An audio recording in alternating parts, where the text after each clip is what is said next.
rare and balanced view on politics in today's world. Based on facts, born of rationality, common sense, and logic, providing context on today's events. This is American Perspective with Rick Thomas.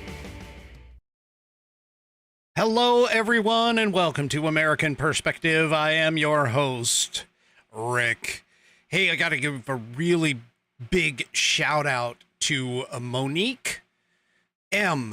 Monique M. She picked up one of my Racerback American Perspective logoed shirts here just in the last, I think, 24 to 48 hours. And I wanted to give her a shout out and say thank you very much for that. Also too, there's a bunch of stuff that I got going on, so I'm gonna jump right into it because there's just a plethora of things that I need to be able to take care of. So we're gonna go ahead and kick this off right.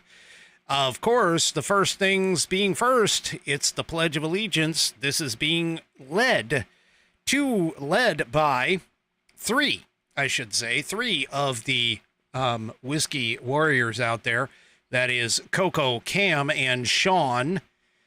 Sean is autistic, and he is normally nonverbal, but this is one thing, reciting the Pledge of Allegiance, that brings out the verbal part of him. And so you'll hear him in the beginning and at the end, but in between, he gets so excited he falls into his nonverbal situation. So don't worry, it's not a big deal. It's just Sean showing off his fantastic skills and his excitement over the Pledge of Allegiance. So, if you are of mind, please stand. Remove your hats, put your hands over your hearts, and follow with Coco, Cam, and Sean in the Pledge of Allegiance. I pledge allegiance to the flag of the United States of America, and to the republic for which it stands, one nation, under God, indivisible, with liberty and justice for all. All right, and I thank you, Coco, Cam, and Sean, for providing us with that wonderful rendition of the Pledge of Allegiance. If you want to hear your rendition of the Pledge of Allegiance, you can do so by recording yourself doing it and sending me the audio file. Send it off to my email, fans, F-A-N-S, at americanperspective.online. That's fans at americanperspective.online. All right, really quickly, tonight's sponsor is theflagshirt.com. Check out this shirt that I'm in. This is one of the USA t-shirts, athletic style. It's not a cotton. It's the, it's kind of like a jersey kind of a shirt. And you can go ahead and get that at theflagshirt.com. Right now, theflagshirt.com has some August deals. They have up to 50% off select styles. This shirt right here, by the way, is on sale right now at theflagshirt.com, the shirt that I am wearing right at this moment. And hey, I'm going to do something else for you. If you go to flagshirt.americanperspective.online, you can grab a coupon code that you can put in at checkout in the promo code box at the end before you pay, and you'll be able to receive $5 off your order. Go to flagshirt.americanperspective.online and pick up that $5 off coupon to put in the promo box at checkout to get that $5 off coupon. Once again, go to flagshirt.americanperspective.online to get that $5 off coupon code to enter in at checkout at theflagshirt.com. Theflagshirt.com. Get yourself patriotized. All right, folks, we have got a ton of things going on, but breaking news, Trump Force One apparently had to divert to Billings, Montana on his way to Bozeman, Montana for his rally. There was reportedly a mechanical issue with the plane, and I've heard a couple of reports where it's been a potentially like a hydraulic failure or a hydraulic issue. More details as that comes out, but just to let everybody know, the plane did land safely, and everybody seems to be okay. And so there we go. That's the breaking news as far as that goes. And speaking of breaking news and things like that, it is day 20. Day 20 of Kamala Harris not taking any kinds of serious questions from the press pool. Now, she did, kind of sort of to her credit, she did walk in to the press that was sitting outside of her plane and stood there for 2 minutes and took some sycophantic light softball kinds of questions, nothing really major. She sort of ignored a couple of things, and so on and so forth, but nothing major. And the, it's kind of interesting when all of a sudden your, let's say, cheerleading section starts to notice, for an example, this in the Daily Caller. The drumbeat is growing, they say. A CNN panel warns that the longer that Harris and Walz duck interviews, the more scared they actually look. Okay? A CNN panel warned on Thursday that the longer that Vice President Kamala Harris and her running mate, Minnesota Governor Tim Walz, avoid interviews, the more frightened they appear. They are scared. They don't want to put Kamala in front of unscripted moments because, well, there's plenty of videos that are out there that basically demonstrate that she can't handle it, that she cannot handle it. So there you go. And so she hasn't done any interviews, but like I said, she stopped by the press corps apparently at her plane before moving on, or either getting off or getting on. I'm not really too sure which, but she was kind enough to stop and talk to them for about 2 minutes. And those 2 minutes, in those 2 minutes, she was asked about doing interviews, and she goes, well, I'll do an interview before the end of the month. Now, for those of you that don't realize this, because you may not have, had a moment to look at the calendar, but today is August 9th. The end of the month is August 31st. She has quite some time. She's got 21 days, roughly, 22 actually, in order to schedule an interview. And she's already talking about, I'll do an interview before the end of the month. Yeah. That's not going to work. We're looking, we haven't even talked to her since she became the the presidential nominee, and she's been that way for about 3 weeks. So, yeah,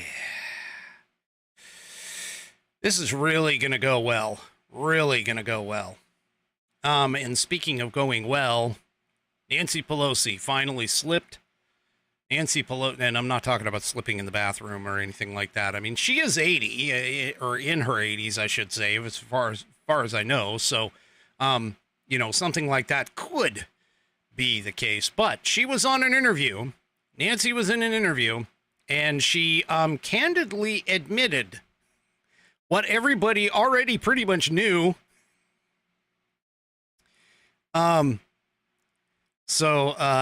Anyway, here in the Daily Fetched, Nancy Pelosi candidly admits she led the silent coup against Joe Biden.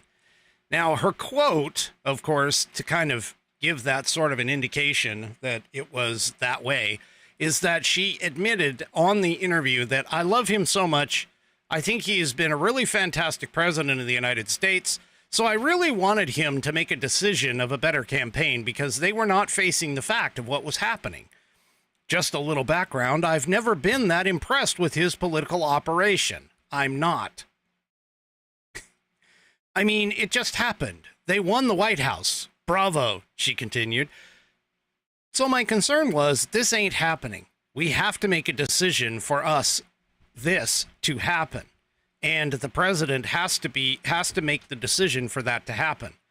Let me just say, I won't say necessarily I knew doing at the time I knew what I was doing in the whole thing, just not that ship. Donald Trump would never set foot in the White House again. Well, that was quotes. I mean, yeah, there was a little incoherency here. And of course, you know, Nancy with her dentures. Anyway, because she smacks them all the time. But apparently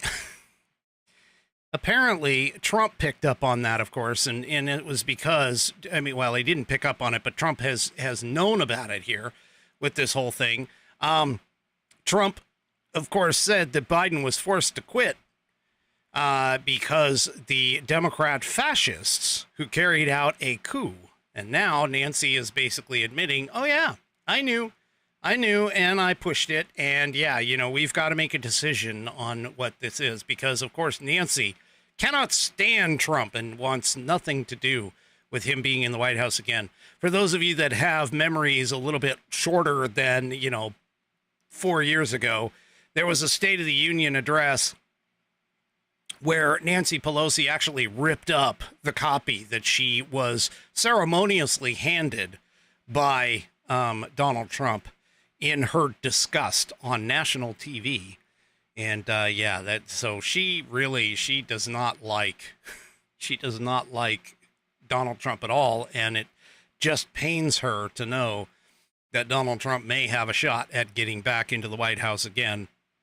So, yep, there you go. All right. So let's move on to just another conversation about some international stuff that's happening here. So I don't know if anybody remembers, there is this little battle war thing going on over in the Middle East in Gaza, where Israel is fighting to try and get rid of Hamas. And they've done, I'd say, a pretty damn good job at it. And the thing about it is, though, is that there's these people that are supposed to be, let's just say, friendly, supportive. Let me see. What is the word? What is the word called? They are supposed to be our allies. That's right. There are allies in the Middle East. Now, who am I talking about? Of course, I'm talking about Israel. Israel is supposed to be our allies in the Middle East. We've been supplying them with arms and things like that at different times throughout, the course of history when it's needed. Well, Joe Biden, who claims that he hasn't been doing this, but he has. Everybody knows that he has. The Biden administration is anti-Israel. They always have been. And what happens? Well, here's the thing. So Speaker Johnson has now pressed the Biden administration to release the stalled weapons shipments to Israel as tensions, of course, run high with Iran. So let's make no mistake about this. Israel will probably be just fine without it. However, they are our allies in the Middle East, and the current anti-Semitic rhetoric and desires of the Democrat Party does not bode well for that partnership, let's say, within that kind of scenario. And so what we have here is we have Speaker Johnson, of course, trying to tell the Bidens, hey, we gave them the weapons. We've signed the law. You have to execute the law. That's your point. That's your purpose. You can't hold it off. Okay? But I can tell you right now that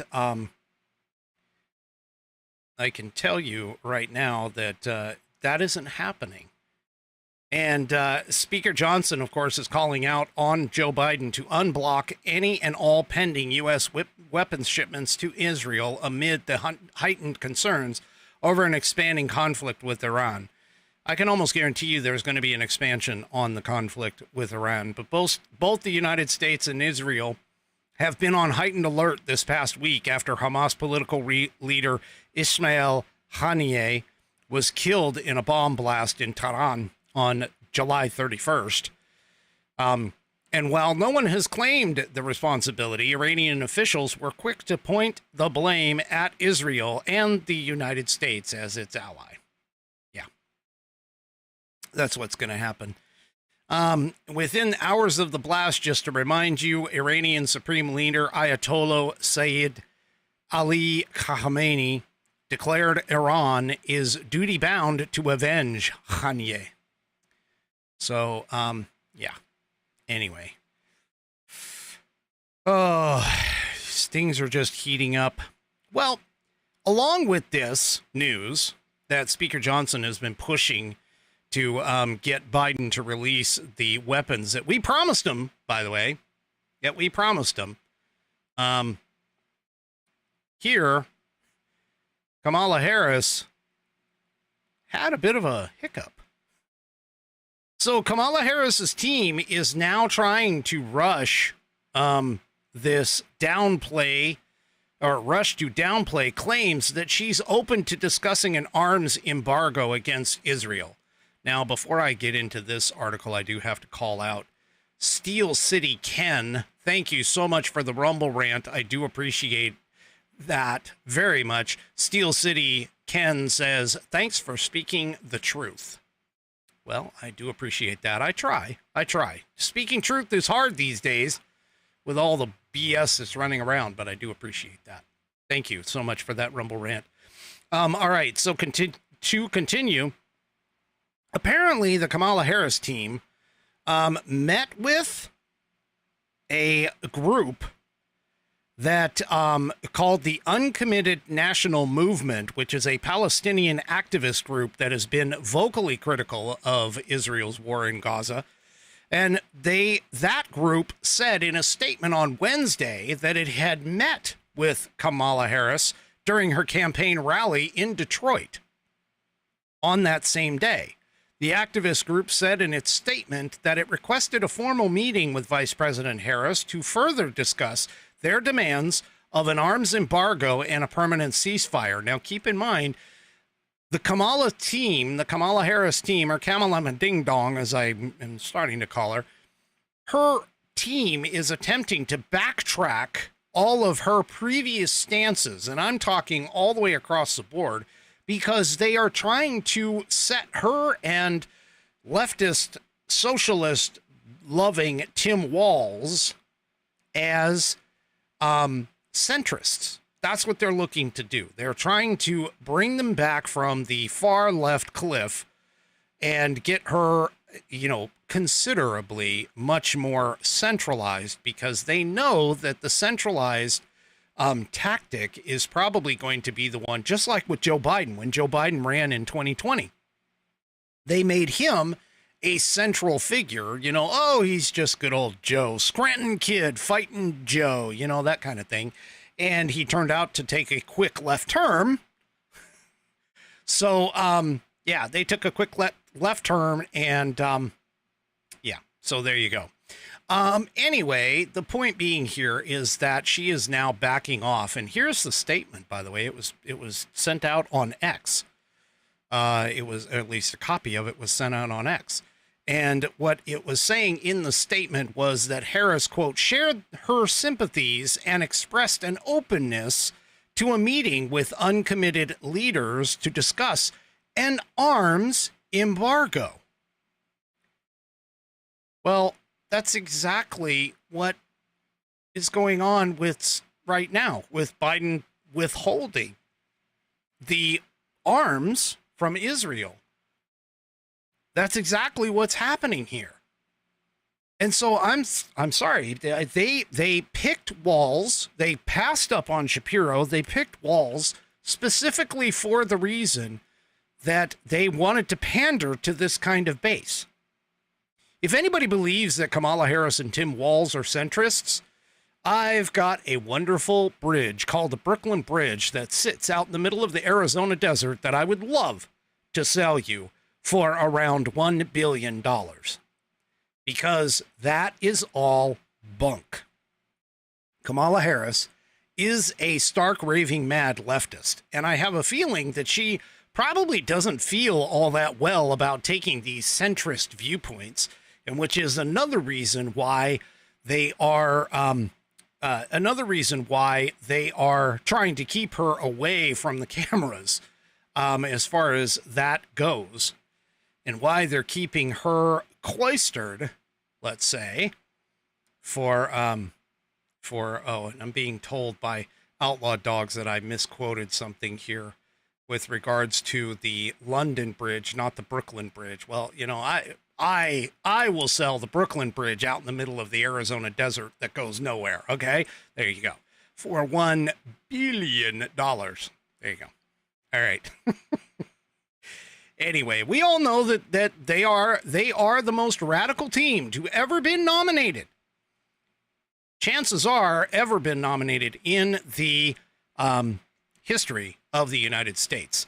These people are completely left. They are pandering to their sycophantic leftist base because they believe that's going to get them across the freaking finish line. Okay? I don't think it's going to happen. But, not saying, please, we are not talking about red waves. We don't talk about red waves. We just don't.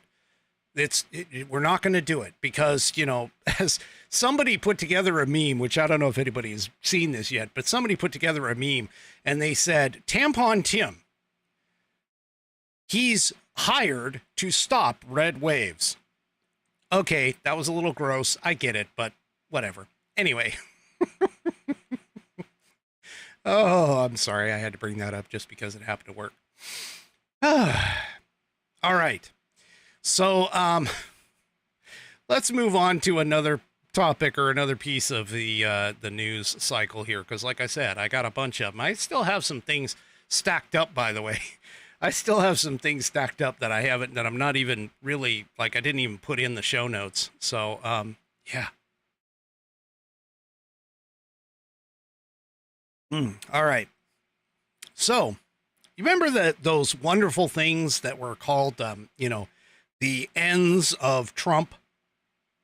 Oh, no, I'm not talking about the attempted assassination of Trump in Butler, Pennsylvania, although I do have some information on that too. But what it is Jack Smith. Jack Smith has rethought his tactics.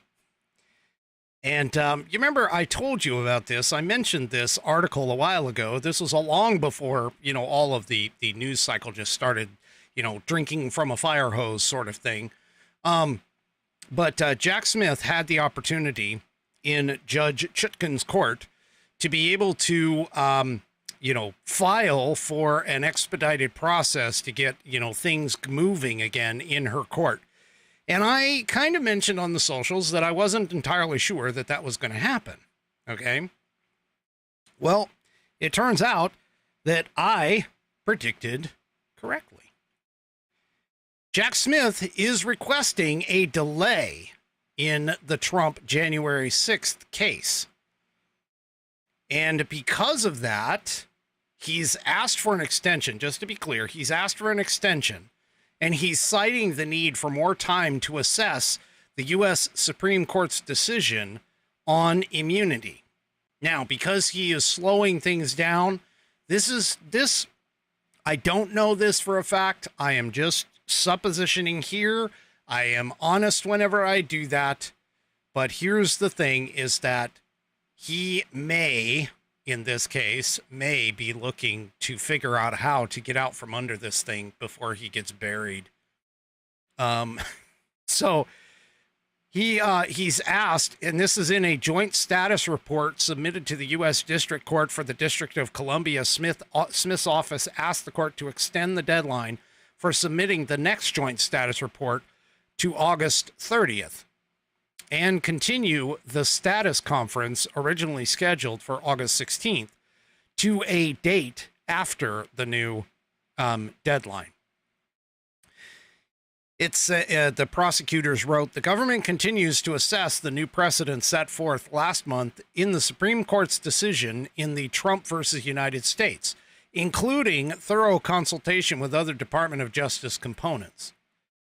Although those consultations are well underway, the government has not finalized its position on the most appropriate schedule for the parties to brief issues related to the decision.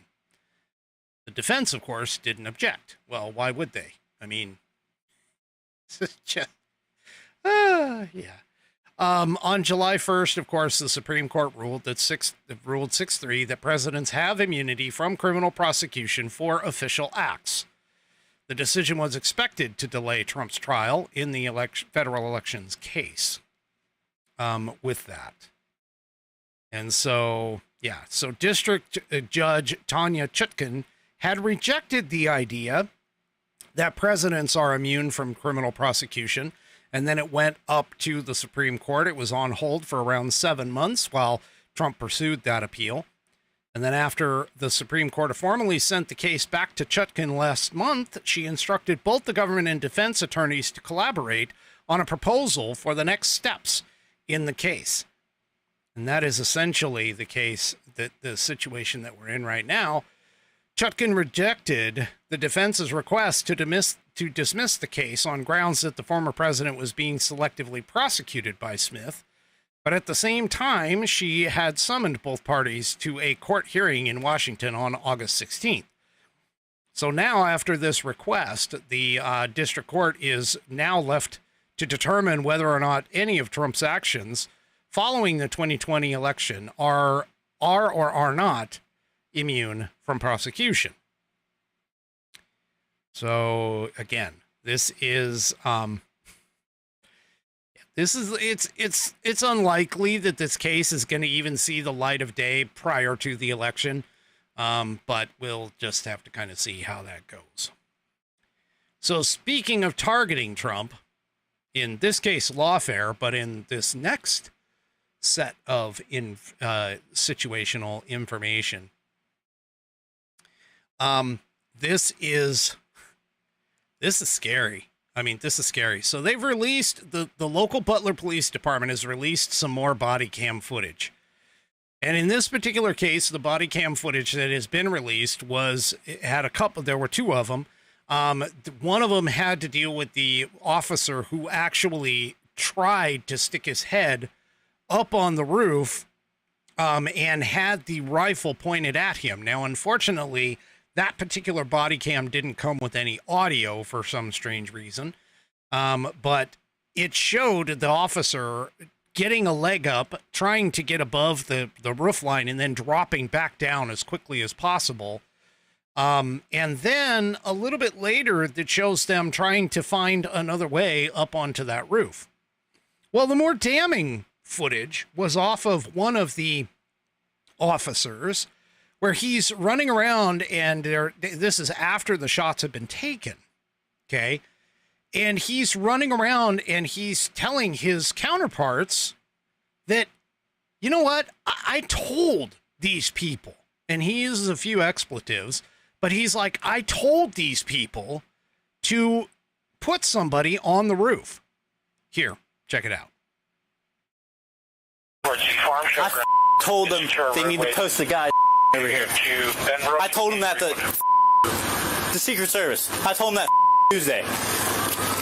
I told them to post guys over here. I have no contact with the inside.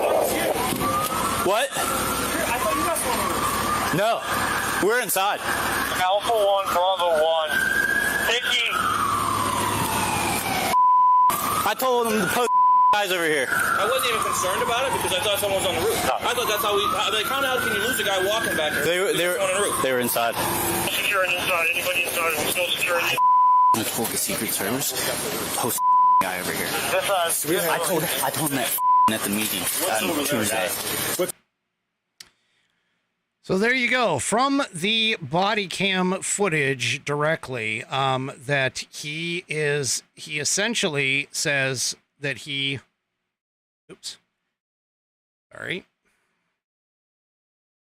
essentially says that he wanted somebody to be put on the roof. And there's some other footage that's running around as well, by the way, that shows the police attempting to react to the reports of the shooter being on the roof, and they are trying to find a way to get up there. And in fact, even in this video shot, this paused video shot right here, that's right on the program, this is how the officers actually went up. There's a section of the video, I'm not going to play it, but there's a section on the video where they had to climb up onto this outdoor storage cabinet, put a pallet and some sort of like a chair or whatever on the top of the pallet. You can see it, you know, above my head here, or just over to the what would be the right of my head in the upper corner of that video. And they had to like scramble to get up there. And this is just, I mean, what the hell? They didn't have access to this roof. This is, by the way, the photo of this guy, I believe, I don't know 100% certain, but I believe this is the site agent. Now, there's a difference between the lead agent and the site agent. Dan Bongino did an entire expose on this footage today, and you can go and check out his podcast to figure that, to watch it and see all of this. But the thing about it is that, again, they left the high ground. They left it alone in terms of a high ground. And it was a complete lack of, I don't know if it was, I mean, now, I'm going to be honest with you. If I was Corey Compatore's family, I'd be starting to look at potential lawsuits here. Because this was essentially, at minimum, completely gross negligence. At worst, it was criminal negligence. And the difference between the two, realistically, would be whether or not a person actually gains liability for something like this. This is ridiculous. I mean, a man died because somebody screwed up. And this should have been covered. Clearly should have been covered. Now, there are some reports, don't know 100% on this, but there are some reports that the site agent, meaning the guy that was in charge of the entire site, okay, and setting all of this up, wasn't experienced at this. And, yeah, that they essentially had somebody who had either never done this before or wasn't experienced at doing this, and here they are. They are. And again, keep in mind, I know as well as you do. I mean, people have been saying this is the Secret Service's responsibility. This is actually the Department of Homeland Security's responsibility, because reportedly there was only a small number. And by that, I mean, I've heard anywhere less than 5 actual Secret Service agents at the facility that day who basically could have done things like this. And they had backfilled thanks to the First Lady pulling off a lot of the staffing for this. Thanks to the First Lady pulling off a lot of the staffing, they had to backfill with a whole bunch of Department of Homeland Security personnel who have never been trained in this kind of scenario. That they were just standard agents. They weren't what you would consider somebody trained in personal protection. And I can tell you that if you're not trained in something specific, there are mistakes that can be made. There are mistakes that can be made. And honestly, I'm telling you, I would not be surprised if you don't see the Compatore or Compatore family and the others potentially taking this to court and going up against the Secret Service or whoever it was, DHS, for this whole thing. And I think they have a case. I think they totally have a case. This was 100% in my mind, completely preventable. This was a clear oversight by somebody at at the minimum. At the minimum. All right. Well, speaking of security and securing our freedoms and securing our nation, did you hear about this? In the Washington Free Beacon, Biden-Harris admin quietly proposes cut to national security program. And they're looking to boost equity and environmental justice initiatives. So the Biden-Harris administration is quietly floating a funding cut for the National Security Initiative that actually protects America's underwater infrastructure. Now, what is this underwater infrastructure? Well, basically what this is I don't know if anybody is aware of this. I'm sure you guys are, but we have transatlantic cables that connect us to Europe. And what we have here is we have a fleet that is designed to go out and take a look and make sure to try and protect those transatlantic cables. Now, reportedly, both Russia and the Chinese have been attempting to sabotage these networks. And Biden and Harris, the Biden-Harris administration, I mean, well, let's just go back and just call it the Harris administration now. I mean, might as well. Shoot, she's probably pulling the strings right now, is it? Well, I'm sorry. I take that back. Obama is pulling the strings. Obama's pulling both of their strings, but let's move on. A sizable portion of the funding is being diverted into what they call equity programs as part of the Biden-Harris administration's push to promote progressive cultural priorities. And this is according to Senator Ted Cruz in Texas. This includes more than $1 million to hire 11 full-time staffers dedicated to, quote, diversity and equity priorities at the Transportation Department. An additional $6 million is being allocated to programs that will address environmental issues and mitigate the impact of climate change. Also, another $10 million is slated for the U.S. Marine Highway Program to support environmental justice, Cruz disclosed. The Biden administration's decision to defund the undersea cable security while increasing spending on diversity, equity, and inclusion, or DEI, undermines the strategic defense posture of the United States against our adversaries like Russia and China, in favor of radically liberal and unpopular social policies, Cruz wrote in an investigatory letter sent Thursday to the Department of Transportation, and that was obtained by the Free Beacon. So Congress approved $10 million in annual funding for the Marine Security Program, which ensures that American ships are on standby to deal with any disruption to the underwater cable system. The fleet acts as a last line of defense in times of national emergency should hostile actors succeed in severing the country's internet connection. Now, supposedly, while the money remains available, the Biden-Harris administration's fiscal year 2025 budget proposal requests no additional funding for the program, according to Cruz. This is crazy. They want to disconnect us from frickin' Europe. That's what they're looking to do. And to get rid of our connection to other Western alliances through the internet.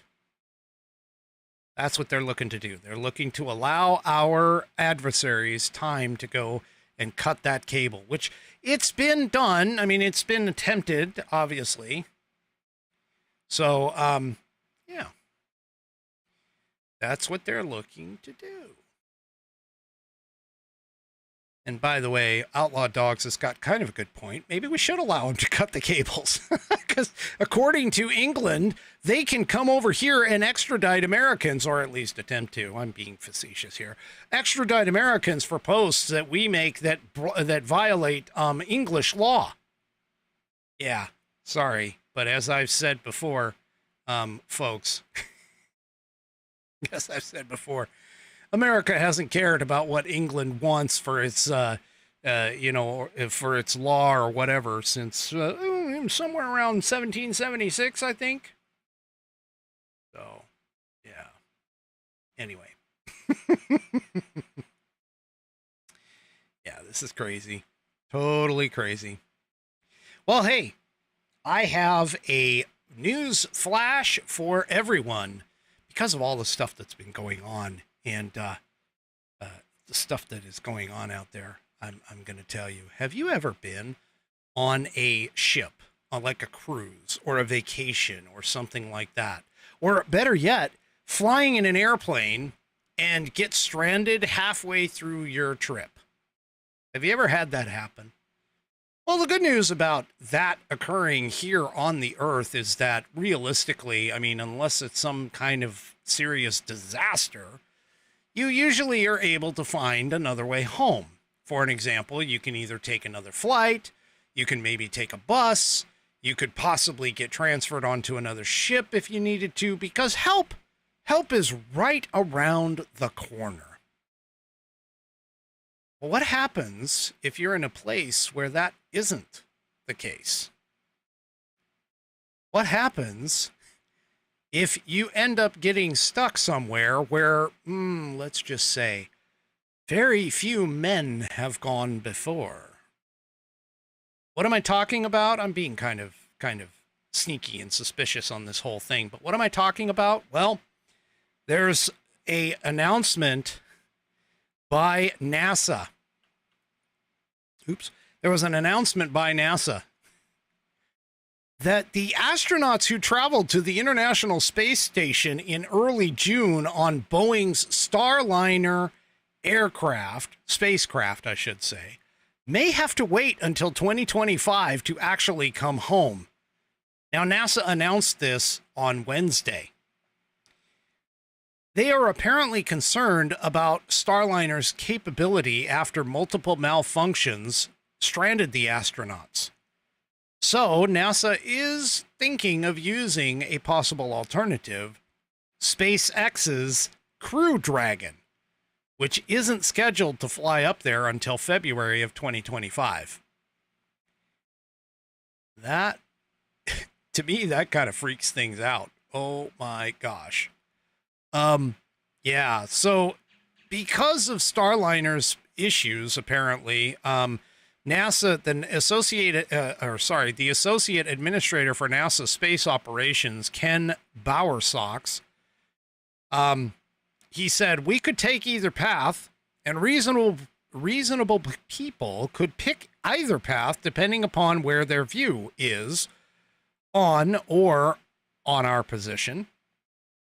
And the uncertainty bound that we have for the data is that we've got a thruster problem on the propulsion system. Now, this was a statement that he was talking about with regards to the entire, the Starliner spacecraft. But now, keep in mind that if the astronauts end up staying until February of 2025, that wouldn't actually break the record for the longest stay aboard the International Space Station. Okay. It would, however, be much longer than what the scheduled stay was planned. And that they were supposed to be there for just a week, but now that could be as long as 8 months. I wonder if I certainly hope they have enough freaking food and water up there, in order to last that long. I would think that, NASA engineers would have figured that out by now, or at least known about it. But anyway, so NASA's Commercial Crew Program Manager, Steve Stitch, said that the prime option is to still return the astronauts on the Starliner itself. And the two astronauts are apparently Butch and Suni. That's their first names. But he said, Stitch said, however, we have done the requisite planning to make sure that we have other options open. And to do so, we have been working with SpaceX to ensure that they are ready to respond. That they are ready to respond on Crew 9 for the contingency of returning Butch and Suni on Crew 9 if they have that. Now, Crew 9 can fly 4 people, but what they are planning on doing is leaving 2 seats empty if they end up using Crew 9 for this, and they'll leave two seats empty so that they can return all 4 crew members in February in 2025. So there you go. No decision has been made at this point to whether or not the astronauts are going to return. And Boeing's Starliner is reported to began its first ever crewed mission to space with astronauts. Oh, here you go. Suni Williams and Butch Wilmore. So in other words, this was their first flight and they already screwed it up. Boeing's not having a very good year. Let's just put it that way. Anyway. Oh my gosh. But I wanted to show you guys that. And let you guys know about that because that's, yeah, you know, it is what it is. I mean, let's face it, at least they're on essentially a lifeboat up there, up in space, and they don't have to necessarily worry about too much stuff because, I mean, the International Space Station was, of course, designed for these kinds of situations, I think, in this particular case, for long-term space travel, space visits, things like that. All right. So we have problems or issues across the United States, especially with the Democrats believing that crime, you know, that illegal immigrants don't commit very much crime, and crime is not going up, it's actually going down, and we have all these little lies that the Democrats and the left have been saying, the mainstream media have been saying for multiple times, multiple locations, multiple whatever. And then you get stories like this. Whoops, sorry. Wrong button. Then you get stories like this. That's for tomorrow. Then you get stories like this in the Daily Fetched. An illegal migrant, it's an illegal alien, okay? An illegal alien. All right. From Venezuela, oh, surprise, surprise, commits 22 crimes in just 6 months, and he still hasn't been deported. This is exactly why we need to have border security. But anyway, the illegal alien released into the U.S. under the Biden administration committed a spate of 22 criminal offenses in just 6 months and still has not been deported, according to a report from the House Judiciary Committee. Daniel Hernandez Martinez, who is a suspected member of the Tren de Aragua gang, was not detained by ICE until his 7th run-in with police. The Biden-Harris administration released Daniel Hernandez Martinez into the United States without any legal justification, the report said. It continued mere months after his release. Hernandez Martinez began terrorizing New York City. Oh, surprise, surprise, he's in New York. Committing at least 22 criminal offenses within a span of just 6 months. Yeah. So, let's see, what has he got? His crimes include petty larceny, criminal possession of a weapon, multiple assault cases, 2 of which are for allegedly attacking police officers. So despite the slew of charges, the House committee report says it remains unclear whether ICE has removed him from the United States. He's supposedly being held in Buffalo, New York. Yeah, that border problem, you know, our border czar that didn't do a very good job, you know, her. Yeah. Anyway. All right. Well, I have a special little segment for you guys tonight. Here we go with tonight's highlighting America.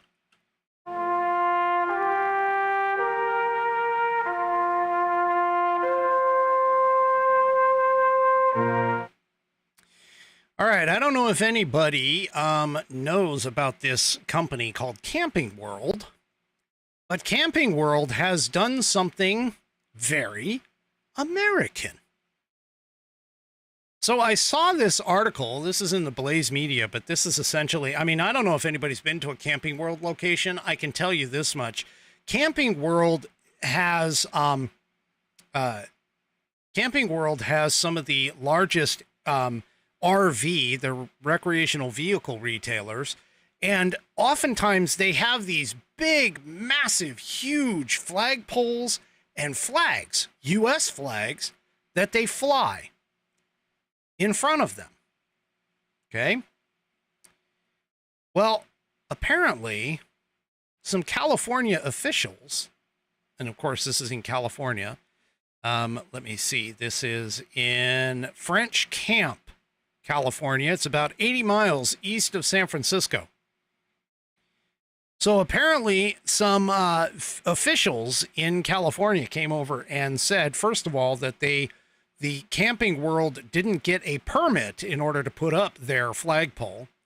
And also the same officials stated that they were a little concerned about the flag and the flagpole being up, and that whether or not the flagpole was installed properly, and whether or not it actually potentially could fall over on some nearby power lines as well as nearby I-5, the highway that runs by there. Well, this was back in April that they were talking about this, and they ordered it. The county officials ordered it, KTLX, that there were concerns with it, and I just outlined them, and they thought that the pole might collapse. On Monday, Camping World CEO Marcus Lemonis, or Lemonis, Lemonis, ordered the dealership down there to put the flag back up because they had apparently taken it down. So he ordered them to put it back to the top of the pole. He said that Camping World's flagpole is installed securely and rooted deeply into the ground. He also noted that there are hundreds of Camping World locations with giant American flags, and they haven't had a single issue at all. He told KTLX, quote, "If we felt like we were putting people in danger or causing any issues with air traffic, which would absolutely not be okay, then I wouldn't do it. It's symbolism about how we feel about this country. We have a lot of veterans who work for us and a lot of veterans who shop with us." He also stated, "I happen to be an immigrant. I was given the blessing of being able to enter this country and became a citizen, and I'm grateful for it. It's been part of my life since I was a little child down in Miami, Florida, where we had the largest flagpole in Miami at our car dealership." He conceded that he may have kept a flag down if it was used for marketing purposes while ironing out the issue, the permit issue with the county, but he declared that the American flag itself would stay up no matter what the county says. San Joaquin County officials have said the Camping World has applied for a building permit for the flagpole, and the application is, of course, under review. Now, this is not the first time that the retailer has faced government scrutiny for flying a massive American flag. In May, in 2019, an American flag was declared to be too large at a Camping World location in Statesville, North Carolina, roughly 40 miles north of Charlotte. Camping World defied that order as well, and the business was fined $50 a day for the flag violation. He told, the CEO told Fox Business at the time, "We have flown this flag for a long time. As I told the city, it's not coming down under any circumstances." So anyway, good on them, honestly. Good on them. So they, in the Statesville, North Carolina case, there was a settlement. Camping World was allowed to keep the American flag up, but it had to pay more than $14,000 in fines for originally breaking the town's ordinance, plus pay an additional $2,000 in legal costs. So in other words, they did it just for the fun, just to try and stick it to an American company, brought to you by an American legal immigrant naturalized citizen. And he basically said, double-barreled, middle finger, F you. And it looks like he's doing the same for California. You know, I'm sorry, California. But anyway, that is awesome. That is the kind of American spirit that we need in this country in order to make this country great again.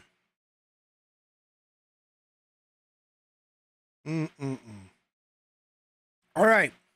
One last little thing before I close tonight.